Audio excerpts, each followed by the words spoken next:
أعلن نادي جيرونا الإسباني رسميا عن تعاقده مع النجم المغربي عز الدين أناحي قادما من أولمبيك مارسيليا الفرنسي.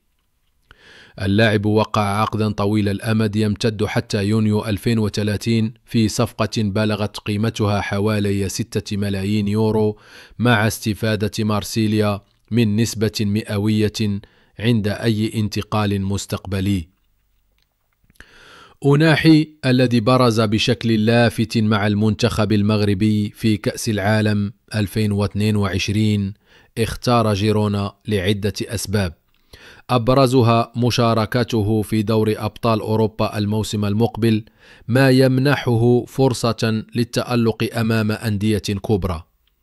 الصحف الإسبانية أكدت أن إدارة جيرونا ترى في أناحي إضافة قوية لخط الوسط بفضل مهاراته الفنية، رؤيته داخل الملعب، وقدرته على اللعب تحت الضغط.